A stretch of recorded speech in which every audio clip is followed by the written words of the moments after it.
poco ver, ya te lo he dicho ya hace tiempo, pero me gusta mucho. O sea, Gracias. bueno, yo quiero saber dónde está el origen de esta historia. ¿Cuál es el origen de Muy Lejos? El origen de la historia empieza, me tengo que ir al 2008, cuando yo hago un viaje personal a los Países Bajos, a partir de una crisis de identidad sexual. Hago un viaje a Utrecht para aceptarme a mí mismo. En ese momento, ese chaval no sabe que va a ser ni cineasta, ni está en sus planes, pero ya se estaba escribiendo la historia. Entonces yo tomaba notas, ¿no? En una especie de cuaderno de bitácora, diario, pues de reflexiones, situaciones, ¿no? Llevaba un registro de lo que me iba sucediendo allí. Y eso, después del viaje, queda guardado en un cajón de la nostalgia. 12, 13, 14 años más tarde, empiezo a dedicarme al mundo del cine desde la preparación de actores, ¿no? Y en un rodaje conozco a Mario Casas. Y aquí empieza la historia de la película. Que es que Mario, a las 2 semanas de rodaje de la película No Matarás, en uno de los descansos, en la roulotte, me dice que si yo no quiero dirigir, que él cree que hay una mirada de cineasta en mí y que cree que hay herramientas y que podría dirigir una película. Y me dice en ese momento, si tú tienes alguna historia que contarle al mundo o algo que quieras responderte, pues, y en esa historia hay un personaje en el cual yo encajo, yo te prometo que hago la película. Entonces, yo vuelvo a abrir este cajón de la nostalgia y cojo ese cuaderno de bitácora y empiezo de esas notas, de esas reflexiones, empiezo a desgranar un guión, que es el guión de Muy Lejos, y la promesa de Mario se cumple y 6 años más tarde, pues estrenamos la película en el Festival de Málaga. Joder, qué emocionante, ¿no? Porque ya Mario vio algo en ti, ¿no? Que dijo, esto puede venir algo fuerte, ¿no? Qué maravillosa la mirada de Mario también, ¿no? Y la promesa, ¿no? Porque también es Muy una promesa que se generoso. había quedado vacía y para nada. No, Mario es muy generoso en ese momento. Y esto que hablas de que la gente ve en ti cosas a veces que uno mismo no ve, ¿no? Esto yo creo que no sucede. Eh, a veces el que tienes delante, el otro, empieza a mirarte desde un lugar que tú no habías pensado y descubres cosas a partir de esa mirada, ¿no? Del otro. Y la película va de esto también. Va de mirarse en el otro, en el diferente, y de cómo de ahí tú empiezas a mirarte también desde un lugar nuevo. Totalmente. Joder, me parece, claro, y una de las preguntas que me hice cuando vi la película es verdad que él viene de un entorno futbolero, que no es el Mm. entorno más favorable para las personas LGTBIQ+, pero ¿a ti qué te impidió, si me lo puedes contar, si no, no pasa nada, salir del armario en España y tener que irte a otro país? Yo hago la película para responder esa pregunta, ¿no? Porque un chaval que viene de una familia de amor, de una familia progre, eh, de clase trabajadora, humilde, ¿por qué un chaval en esas circunstancias no puede salir del armario? No, yo ya intuía la respuesta, pero la película me sirve para corroborarlo, ¿no? Tiene que ver, por un lado, con la falta de referentes, eso seguro, que lo sabía en la España de los 90, pero yo no los veía. Yo lo que veía eran otros referentes que me daban miedo, ¿no? Yo veía o al homosexual del cual se reían, ¿no? El maricón, o veía, por ejemplo, en el barrio, pues al peluquero del barrio, pues padecer sida y morir de sida en el año 92, ¿no? Es el primer entierro al que yo fui en mi vida. Entonces, no había un referente donde me pudiera agarrar, ¿no? Yo no quería ni que se rieran de mí, ni quería morirme. Entonces, la película tiene ese sentido para mí. Y luego. Espérate, ¿cuál era la pregunta? Espera, ¿qué me has dicho? Sí, ¿por qué no salir del armario en España? Y luego la otra razón es que yo quería pertenecer al grupo. Hay algo muy fuerte en el pertenecer, ¿no?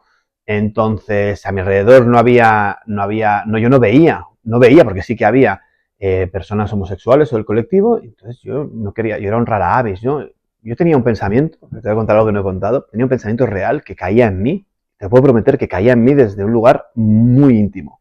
Yo pensaba, yo nunca saldré del armario, yo nunca voy a dejar de pertenecer al grupo porque yo no quería ser expulsado del grupo, porque yo quería que me quisieran, no quiere que le quieran, ¿no? Y esa idea equivocada de que te quieran, tienes que parecerte a ellos para que te quieran.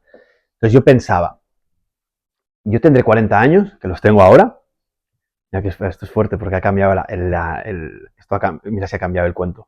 Y yo me decía a mí mismo, yo tendré 40 años, yo me habré casado, habré tenido criaturas y tendré amantes. Yo esto que me pasa lo saciaré teniendo amantes a escondidas.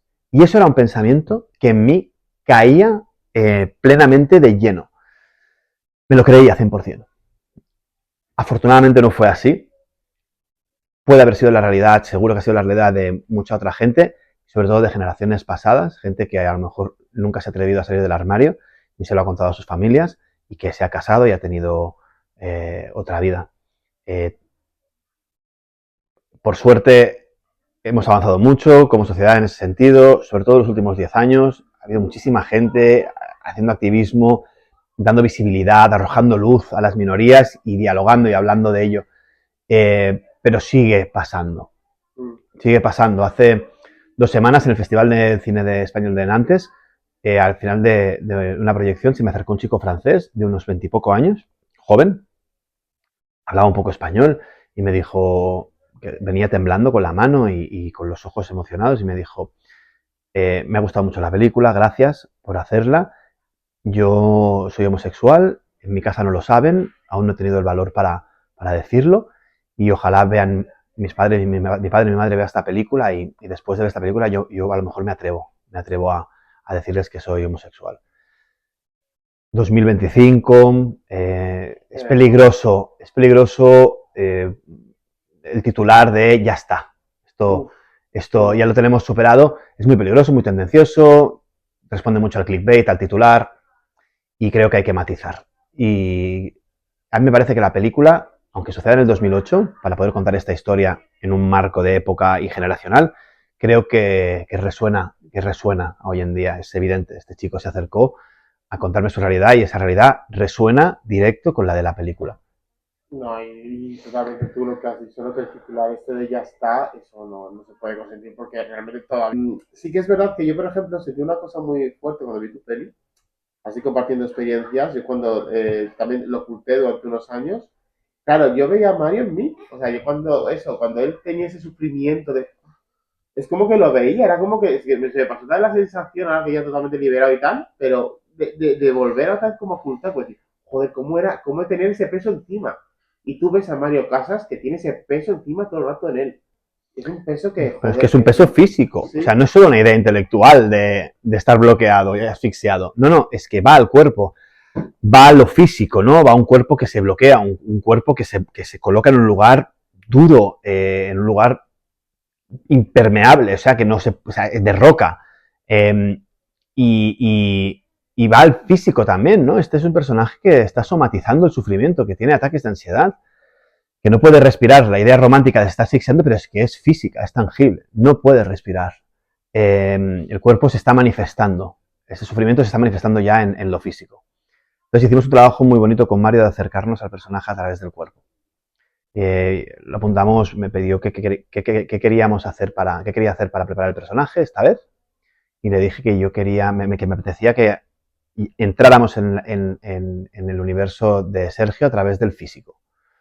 Entonces hicimos danza contemporánea durante un par de meses con Eva Sánchez, una preparadora maravillosa de danza y de trabajo físico y trabajamos toda esta corporalidad de la cual se va desprendiendo durante la película y también trabajamos esta ansiedad, ¿no?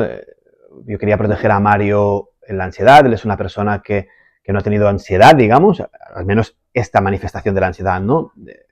Del miedo, desde la respiración. Entonces, trabajamos cómo llegar a esa ansiedad sin que si su cuerpo reconociera y se quedara con eso, ¿no? Porque el cuerpo reconoce y se lo queda. Entonces, quería proteger esto y con Eva, pues, pasamos por esos lugares, pero generamos un lugar de protección donde salíamos rápidamente, donde entendíamos desde fuera qué estaba pasando, entonces se lo dábamos al personaje, ¿no? Desde una tercera persona, cogíamos distancia, y eso pertenecía a Sergio, no pertenecía a Mario. Un trabajo precioso, la verdad. no, a mí una cosa que me está gustando mucho de lo que me estás contando, que tú, evidentemente, que eres preparador de actores, según me has contado, claro, tú das muchísima importancia a los actores. La verdad que todos están fantásticos en la peli. Mario es increíble. Yo creo que es la mejor interpretación de Mario Casas que he visto nunca. David Verdaguer también está increíble. ¿Cómo ve para ti, supongo que será la importancia de los actores, ¿no? Pues para... Porque yo creo que es realmente, o sea, tú puedes hacer muchos planos bonitos, muchos planos medios, tal, pero la importancia es la mirada de un actor, ¿no? Siempre. Para mí, lo más importante en el proceso de hacer una película, lo primero es el guión. es de qué quieres hablar y cómo esto va aterrizando en las líneas de guión. Esa es la piedra roseta de una película. Para mí es el elemento desde el cual luego todo el mundo se va a acercar para contar la historia, ¿no? Y a eso hay que dedicarle mucho amor, muchas horas y un proceso largo en mi caso ha sido. Después es el actor, la actriz, porque al final es quien exorcita todo ese guión, ¿no? Desde lo humano, y es el que lleva el conflicto humano a las espaldas, ¿no? Y al final los espectadores, humanos también, viajamos con ellos, hacemos el viaje de la empatía con ellos. Claro que te puede emocionar un plano, la belleza de una luz que irrumpe en un plano, los colores, la paleta, ¿no? Lo visual, claro que el sonido entra, claro que la música llega al corazón, claro que una banda sonora, claro que muchas cosas suman, pero en mi caso yo siempre me agarro a lo que reconozco y lo que reconozco es la persona y su conflicto emocional. Ahí es donde voy. Entonces, para mí eso es lo más importante. Y además que yo soy actor de formación, yo entiendo el arte del cine desde el canal del actor, de la interpretación. Tenía que poner en el centro de la ecuación la interpretación. ¿Cómo lo hice? Pues anticipándome mucho con todos los otros procesos. Hice mucho los deberes antes, de muchas reuniones, dialogar mucho con el equipo, un equipo que es familia, que ya habíamos rodado los cortos antes, y un equipo que sabía ya, cuando llegamos a rodar, ya sabía qué es lo que yo quería, qué tipo de cine y desde qué lugares quería contar esta historia. Luego he sido muy celoso de todo, he estado muy encima, ¿no? He localizado yo, he buscado vestuario yo, he planificado muchísimo con el director de fotografía, con el sonido, he estado muy encima, he sido un poco pesado. También es fruto del miedo, entiendo. Pero eso sí que es cierto que ha provocado que en el momento de cantar acción, de que empieza a rodar la película, yo podía dedicarme exclusivamente al actor y a la actriz y a la puesta en escena de ellos.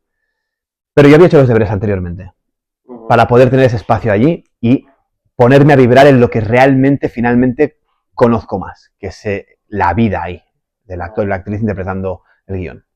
No, no, desde luego, que identificado me siento con lo que tú dices, la verdad, como director también. Sí que es verdad que alguna cosa que me gusta de la peli es que, claro, él se siente discriminado por ser gay, también dentro de los propios gays, por no ser, digamos, el prototipo de gay, porque va con su chandita, va con tu tal, no es como el violonchelista, ¿no? Yo qué sé, bueno, violonchelista no sé qué, no sé qué instrumento toca ahora, pero bueno, Sí, el violonchelo. violonchelo, vale, el violonchelista. Y también la discriminación también de ser inmigrante, también. O sea, que es que realmente el personaje de Mario está soportando mucho en esta película. Sí, claro. Al final, él, al salir de su zona de confort, ¿no? Mm. Y apartarse de los suyos, se despoja de todo, de muchas cosas que le acompañan, y ahí tenemos a alguien más desnudo, más vulnerable, que tiene que aceptar y gestionar la mirada de estos otros, ¿no? Entonces, existe la mirada, pues, de la bondad que tiene el personaje de Ilias, ¿no? De Yusuf, y de no juicio, la mirada maternal que tiene Yeti, ¿no? El personaje de Tina, que es una chamana en la película, que es la que le ve desde el primer momento, le ve y no le juzga y le acompaña, nunca verbaliza lo que le pasa. Yo siempre pienso en Sergio, pienso dentro que el gran motor para él de la película, para salir del armario, para atreverse, tiene que ver con Yeti, ¿no? Si a esta no le importa, si esta ni siquiera me ha sacado el tema, si esta ni siquiera nada, ¿por qué tiene que importar a mí, no? Ni a nadie. Entonces, esta mirada que nos va construyendo también quién es Sergio, también está atravesada por la mirada de otra persona del colectivo, que aunque sea del colectivo, es más clasista que del colectivo. Entonces, lo mira desde un lugar como este del sur de Europa. ¿No? Entonces, este no va a pertenecer a mi club, ni al de, ni al de los europeos de mi club, ni a los de mi colectivo. Pero el personaje de Hans, maravilloso, también aprende, ¿no? Y en ese abrazo, vamos a dejarlo aquí, que es un abrazo de comunión, que yo creo que nos cura a todos y a todas, hay ahí una reconciliación para él también. Totalmente, qué bonito. Y ya para terminar, ¿qué les dirías a los espectadores para que vayan a ver muy lejos? 11 de abril, Mario Casas, yo creo que es un papel que hoy ya lo hemos visto en Mario también en algún papel también homosexual, pero bueno, yo creo que aquí tenemos un Mario totalmente distinto. ¿Qué les dirías a los espectadores? Pues que muy lejos es una historia pues de luz. Yo creo que es un pequeño canto a la vida. Es una historia de superación, emotiva, sensible y con un Mario Casas diferente, que creo que sorprende y, y que ojalá este Mario que nos acerca por suerte tantas veces al gran público, en este caso ese gran público se acerque a esta película de cine de autor, que a veces el cine de autor queda como en un nicho, ¿no? Creo que es una buena oportunidad para que la gente, el gran público, se acerque al cine de autor a través de acercarse con curiosidad a ver qué ha hecho Mario Casas esta vez. Totalmente. Pues un placer, muchísimas gracias, Gerard. Un placer, de verdad. A ti, Gracias. a ti.